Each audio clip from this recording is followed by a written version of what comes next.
ọ̀rọ̀ tí mo fẹ́ sọ yìí Ọlọ́run rí wípé bó ṣe rí ni mo ṣe fẹ́ sọ yìí tí n bá dẹ̀ fi parọ́ kọ́lọ́run kó fi ìyàwó ẹ̀ jẹ mí.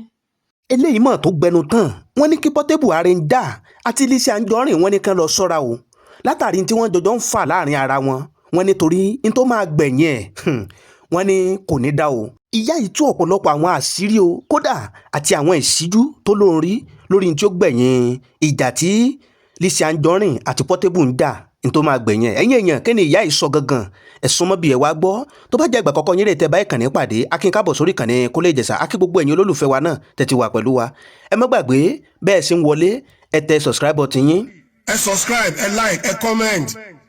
ẹ jọ gbogbo ẹ̀yin tẹ́ ń follow mi tẹ́ tó bí 5 million bó tiẹ̀ jẹ́ 1 million péré ẹ lọ subscribe. lápá àlàáfíà yín ẹ rí kíní kan bí aago báyìí ẹ tẹ òní ọmọ tán lólobó lóòrèkóòrè bàbá tó ṣe mú fúnra wá sórí ìkànnì Kúnlé Ìjẹ̀ṣà ẹ má wàá jẹ́ ń gbà yín lákòókò ẹ jẹ́ ká gbọ́ bí ìyá yìí bẹ́ẹ̀ ṣe yànnà náà ọ̀rọ̀ látàrí rògbòdìyàn tó ń lọ lórí láàrin Portable Arranger àti Lizzy Anjorin fọ́nrán náà rí ẹ jẹ́ ká gbọ́. Portable lásìkò tá a wà yìí ó jẹ́ ṣọ́ra lágbára Ọlọ́run àníkọ́wọ́ agbé nípa o èèyàn lè bí rẹ̀ kò sẹ́ni máa nírú ẹ̀ tó máa bẹ lọ́run pé kò kú o ẹni bá mọ ìyá Portable yìí ẹni àtàbáwọn ẹbí ẹ̀ kankan ẹ pè wọ́n ṣàkíyèsí kí Portable mọ ohun tó ń ṣe lásìkò yìí o ṣùgbọ́n tí mi ì bá fi parọ́ tó bá jẹ́ bó ṣe rí ni mo ṣe sọ Ọlọ́run kó dá mi láre o. ní ọ̀sán yìí ó fẹ́ rẹ bọ́dì mi díẹ̀ mo wá wò pé kí n wọlé sùn so bí mo ṣe sùn nìyẹn oorun tí mo máa sùn mo wá lálàá àlá tí mo wá lá yẹn ó lọ sọ́dọ̀ Portable ìyẹn Arranger ṣé rí ẹni tó bá mọ Ìbàdàn dáadáa tó bá mọ Ọmí Àdìó ibìkan wà tán pé ní Ọmí Àdìó so a máa yà níbí kan ní Ọmí Àdìó wọ́n pè yàrá yẹn Lábídògún a máa lọ so school kan wà lọ́nà yẹn tí wọ́n ń pè ní Ògúndélé Aláọ̀ school yẹn ni mo lọ ṣé ń gbọ́ mi ó dẹ̀ ti pẹ́ tí mo ti dé rí àyẹn kódà láti tó 35 years tí mo ti dé rí àyẹn bóyá 35 or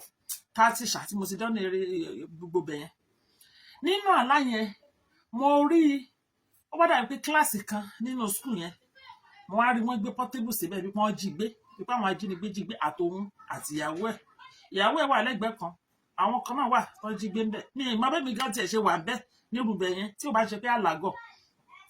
mo wá rí àwọn bíi tọ́ọ̀gì àwọn bíi gídùgànkú yẹn wọ́n ti nà án gan wọ́n láì dà ẹ̀ sí orí dẹ́sìkì rámọ̀ àwọn dẹ́sìkì jọ̀hún tí a máa ń lò nígbà yẹn ẹ̀yin tẹ́ bá á ti máa yé yín bẹ̀ yẹn wọ́n láì dà ẹ̀ síbẹ̀ ìkan bá ní mo kàn gbọ́ sí kan sọ̀rọ̀ ní èmi dúró ìwé wọ́n máa ń fi símẹ́ǹtì rẹ́ àwọn wájú skul yẹn lọ gba àwọn wájú kíláàsì lọ gbọ́ọ̀rọ̀ báyìí so èmi dúró síbi iwájú kíláàsì kan lóbi símẹ́ǹtì yẹn ó fẹ̀yìn tí rin àwọn ẹni tó máa fi gbé àwọn kinní dúró tó máa fi gbé àwọn sílẹ̀ dúró níwájú kíláàsì yẹn ó ti máa yé yín bẹ́ẹ̀ so mo kàn gbọ́ tẹ́nìkan pariwo nínú àwọn bọ́ìsì yẹn pé ẹ bá mi yọ kórópọ̀n ẹ bá mi yọ kórópọ̀n mo nídìí kórópọ̀n kinní kan ni ìkànnàgbé àṣẹ fẹ́ tẹ̀ lọ́dàá ni ìyẹn Arranger lágbára Ọlọ́run yẹ́ ò ní fojú sunkún ẹ̀mí náà ní fojú sunkún àwọn ọmọ tèmi o àti gbogbo ẹ̀yin tẹ́ ń wò mí yìí o kátọ́fọ̀ ìkan ti tọwọ́ bọ̀ ní abẹ́ bí wọ́n fẹ́ yọ nǹkan ọmọkùnrin so bó ṣe tọwọ́ bọ̀ lábẹ́ báyìí èmi kàn sáré gbójú ẹmọ kéèyàn sáré yí ẹ̀yìn báyìí pé nǹkan burúkú ò ní ṣojú mi lẹ́yìn yẹn mo kàn gbọ́ tó pariwo bí pé kéèyàn pariwo ariwo gbígbóná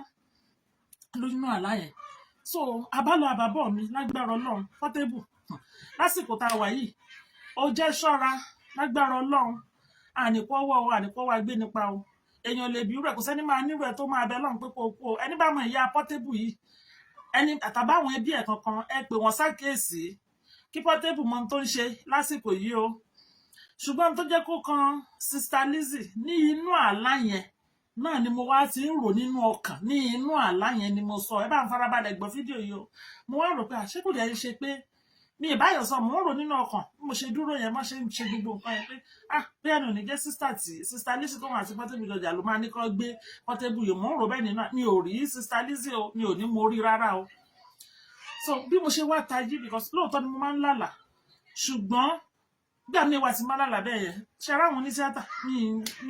mi ní bísíǹsì kankan pẹ̀lú wọn ọ̀tún wọn máa ń lálàá rí wọn dáadáa ṣọ́rọ̀ mi yẹn yé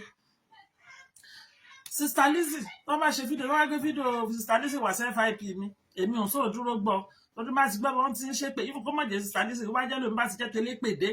máa tró ni ṣọ́rọ̀ mi yẹn yé Portable náà kẹ̀ nìyí mi ò mi lè sọ pé bóyá mo lálàrírí àbí nǹkan kan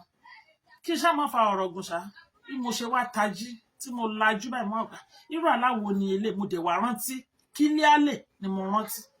ṣe wá nígbà tí mo jí tó jẹ́ kí n padà ṣe fídíò yìí ní mi ò fẹ́ lè mo kàn sáré fasọkọ sọ́rùn nítorí mi ò wọ sọ́rùn àti mo fẹ́ láì dà ìgbà tí mo wá tají bí ẹ̀mí yẹn ṣe sọ fún mi lẹ́yìn tí mo tají nìyẹn pé tí nǹkan kan bá ṣe bọ̀bọ̀ tán pè Lárẹjà yìí suspect àkọ́kọ́ Sister Lizzy ni o òun náà máa pariwo pò fi nǹkan ṣe o ìyẹn ni kẹ́ ẹ bá mi táàgì woman yẹn náà ìyẹn Sister Lizzy yẹn ó bẹ́tà ìjà táwọn méjèèjì ń jà tí ò bá sí àwọn àgbààgbà òṣèré tán lè bá wọn yanjú ẹ̀ torí ó máa ń yà mí lẹ́nu tá a bá ráwọn tán ń jà nínú wọn bẹ́ẹ̀ yẹn tí ò kì í sí àwọn àgbàlagbà òṣèré kankan tán lè pè wọ́n sákìísí àbí nǹkan kan bóyá wọn dẹ̀ kì í gbọ́ sí wọn lẹ́nu ni kò kàn mí àjọ ní bísínẹ́sì kankan so ó bẹ́tà káwọn méjèèjì pààrọ̀ àtọ̀dọ̀fínú wọn kán tètè stọ́ọ̀pù ìjà wèrè tàn ń jà o nǹkan tí mo rí ni mo wá sọ yìí o ìgbéni fẹ́ni tá èmi ò ń ṣe wòlíì n ò ń ṣe pásítọ̀ n ò ń ṣe nǹkan kan ojoojúmọ́ mo máa ń sọ ṣùgbọ́n ní ọ̀pọ̀ ọgbà tí n bá rí nǹkan bẹ́ẹ̀ yẹn tó bá jẹ́ nǹkan gidi ni lẹ́sẹ̀kẹsẹ̀ náà ni mo ti máa gbọ́ létí mi pé kìíní ìrìlẹ̀ o tí n bá lálà tí ó bá jẹ́ àlà lásán wàláhì lẹ́sẹ̀kẹsẹ̀ náà ni wọ́n máa sọ fún mi pé àlà lásán ni bó ṣe rí ni mo ṣe sẹ́mu pọ́lọ́ oníkálukú lọ́lọ́run fún lẹ́bù tẹ̀ nílùgbàdì ayé o ẹni bá mọ màmá yẹn màmá àgbàlagbà wọn ní sunkún alẹ́ o ẹ tètè sọ fún wọn kán pa ọmọ wọn sákèsì káwọn fà létí ẹ̀yìn kò jẹ́ bó ṣe já o. ẹ subscribe ẹ like ẹ comment ẹ jọ gbogbo ẹ̀yin tẹ́ ń follow mi tẹ́ tó bí 5 million bó tiẹ̀ jẹ́ 1 million péré ẹ lọ subscribe. àtàwọn fáǹsì àǹtí Lizzy Anjorin àti ti Portable wọn ní kẹ́ lọ ṣe pẹ̀lẹ́ o kẹ́ sì mẹ̀dọ̀ kẹ́ jẹ́ kógun ó mí kẹ́ jẹ́ kógun ó sinmi kálàáfíà lè wà torí n tó máa gbẹ̀yìn ẹ̀ náà ni gbogbo wa ti gbọ́n. tọ́ ẹ̀yin èèyàn ẹ má wàá jẹun gbà yín lákòókò ẹ tún wá lọ gbọ́ fọ́nrán yìí látàrí tí ìyá yìí sọ ẹ jẹ́ ká tọ́jọ́ gbọ́ kẹ́ gbọ́n tí arábìnrin yìí sọ lórí fọ́nrán tí wọ́n ṣe lórí ọ̀rọ̀ Portable Arẹjà àti Lizzy Anjorin náà ni ẹ jẹ́ ká gbọ́ ẹ má jẹun gbèdénà pẹ́nu ẹ wò ó bẹ́ẹ̀ ṣe ń gbọ́ fọ́nrán yìí ntẹ́yìn náà bá nílé ròǹgbà tẹ́ fẹ́ sọ ẹ jẹ́ ká máa gbọ́ èròǹgbà yín lábẹ́ kọ́mẹ̀ntì wa kẹ́ má sì gbàgbé kẹ́ máa tẹ follow button yín ìyẹn subscribe button kẹ́ lè máa jàǹfààní lóòrèkóòrè lórí ìkànnì Kúnlé Ìjẹ̀ṣà. ẹ káàsán ọ̀rọ̀ kan ni mo sáré wá address ọ̀rọ̀ yẹn mo dẹ̀ ti máa ń gbọ́ tipẹ́ mo tuntun gbọ́ lénìí ló jẹ́ kí n wá address ọ̀rọ̀ yẹn ṣé rí ẹ̀yin táwó yíyan ẹ̀yin ti side àwó yíyan ẹ lè má nífẹ̀ẹ́ àwó yíyan naturally torí pé mọ̀ pé ẹni ibi ni but just because olófo ni ẹ̀ẹ́dẹ̀ boríire wáyé òun ló mú yín support àwó yíyan ológo làwa tó ń ṣe àbúrò ológo làwa ṣe nífẹ̀ẹ́ Lizzy Anjorin Dr. Chief Mrs. Lizzy Anjorin làwa lórí bíbáyìí lọ́dọ̀ àwọn warriors naturally love genuine love legit love in fact 100% organic love lálísà kọ̀kẹ́ ń bí ṣẹ́rí gbogbo ohun hẹ́rẹ́hẹ́rẹ́ ohun tẹ́ ẹ̀rọ kiri yẹn pé Lizzy Anjorin ó máa fún tí màmá ó fi wọ́n sí payroll tí màmá wọ́n sanwó oṣù fún sí màmá ẹ̀ẹ́kẹ́kú ẹ sọ débi pé ẹni àyàm tí wá tọ́pẹ́ ó léwó oṣù tí mò ń fún láti ọmọ dìfẹ́ǹdì alákànkẹ́ ẹ fẹ́ gbókú ṣẹ́rí níbí báyìí lọ́dọ̀ ilé mẹ́ṣọ́ 100% love fún ní lẹ́ṣẹ̀ ní pẹ́ẹ́nìtì tí èyí mẹ́ṣọ́ bá gbélẹ̀ wọ́n bá wọn rà ẹ̀yin táwó yíyan lẹ̀ ń báwó yíyan rajà ẹ̀ torí pé ẹ mọ̀ pé olófo ni olófo dẹ̀lẹ́yìn ẹwà alájì àbí alẹ́jìkì àbí alẹ́jì láti bá olóríire ṣe òun ni ìwájọwà lọ́rẹ́ ṣe jọ̀rẹ́ yín ẹ wo lérí burúkú ewúrẹ́ gẹmọ ó tó ṣì gẹmọ ẹ wo bẹ́ẹ̀ ṣe dáhùn gbárùkùtì torí pé olòṣì ni torí pé olófo ni kálẹ̀ tó níláárí tádàwọ́ lè yọrí sí rere ṣé mo pé ẹ̀ ní dà lọ gbùrùgbùrù tẹ́ ẹ̀ ń sọ pé òun ìdí kó máa kọrin fún yín lásìgbà tó lórí burúkú ètò ṣe ẹ̀gẹ́mọ ewúrẹ́ gẹmọ ẹ̀ tí wọ́n ń kọrin èlò ló ti bọ́ sí àkáǹtì yín o oríire mélòó ló ti fi wá yín kàn èèyàn aláyé bàjẹ́ akóṣìbérò torí pé wọn wà nífẹ̀ẹ́ yín genuinely wọ́n fi tí màmá sórí payroll ni o ó ń gbowó lóṣù ni bàbá yín ló sọ fún mi ṣebí ìyá aláya pọ́nípọ́ bàbá ńlá kú bàbá yín òun ló bá yèé mẹ́sàn-án sanwó oṣù fún ni bí ènìyàn kọ́ lọ́lọ́run ṣe rí ẹ̀yin ti bìlífù pé support tẹ́yìn support àwọn èèyàn orí payroll lọ́ fi yín sí lọ́dọ̀ tàwọn àbí kò sẹ́ tó fi wá sí payroll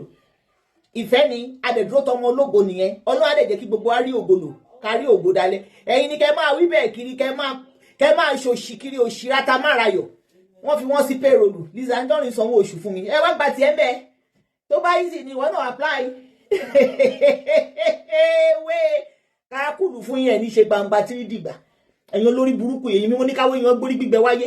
kó má ráwọn èèyàn support ẹ̀jẹ̀ ní ulì ó gbẹ torítorí ó gbẹ tẹnutẹnu ó gbẹ tipárì àtẹ̀yìn supporters ẹ̀ náà ìkan gbé kan bí òun jàǹgó èyí tẹ́ pé ti pa tákọ̀kẹ́ ti fi èpè pa kádàrá mọ́ yín lára ẹ ní bọ́ọ̀nù ẹ̀ inú ilé tẹ́kọ́ sí ẹ má tòṣìmọ́ṣì ni wọ́n máa sọ pé èèyàn máa kọ́lé mọ́lé ralẹ̀ mọ́lẹ̀ ẹ̀yìn ẹ má tòṣìmọ́ṣì ni bí òun lórí gbígbẹ tó kó yín jọ ẹ ní ṣe gbangba tírídìgbà káàkùlù fún yín ẹ ní kú síbi táṣọ yín gbé wà níbí báyìí 100% organic love fún Alákànkẹ́ gara bẹ́ẹ̀ bá máa kú lẹ́kù. tọ́ ẹ̀yin yẹn wá káàkiri gbogbo àgbáláyé eléyìí la tún ní ká tó mọ́ wá sí etí gbọ́ ẹ̀yin olólùfẹ́ Kúnlé Ìjẹ̀ṣà ntẹ́yìn náà bá nílérò ń gbà látàrí fọ́nrán tẹ́ ti gbọ́ bí ìyá ẹ̀ ṣe ṣàlàyé lórí rògbòdìyàn tó ń lọ gbọ́nmi sí omi òtó tó ń lọ láàrin Portable Arranger àti Sister Lizzy Anjorin bí wọ́n ṣe sọ̀rọ̀ yìí ẹ jẹ́ ká máa gbọ́ èròǹgbà yín lábẹ́ kọ́mẹ́ǹtì wa á fi àkókò yìí a kí gbogbo ẹ̀yin olólùfẹ́ Kúnlé Ìjẹ̀ṣà káàkiri gbogbo àgbáláyé bí tẹ́ ti láǹfààní àtòrí ọ̀fẹ́ tẹ́ ti ń gbọ́ wa tẹ́ ti ń wò wá lágbára Ọlọ́run Elédùmarè ojú tẹ́ fi ń wò wá ojú náà ò ní fọ́ etí tẹ́ fi ń gbọ́ wa etí náà ò ní di oréré létí gbogbo wa ò mọ̀ gbọ́ o ẹ wo ibi tá a fi àdàgbà ètò ìsọlẹ̀ sí rè bó bá tó ṣe ń lọ àtọmọ mu wa lọ́lọ́kọ̀ òjọ̀kan sórí ìkànnì wa fún àǹfààní ẹ̀yin olólùfẹ́ wa ẹ má gbàgbé ẹ tẹ subscribe button yín kẹ́ lè má jàǹfààní lóòrèkóòrè lórí ìkànnì àdúrà wa sí gbogbo ẹ̀yin olólùfẹ́ Kúnlé Ìjẹ̀ṣà ni pé orí wa ò ní gbàbọ̀dé o àní tẹ́nítìkà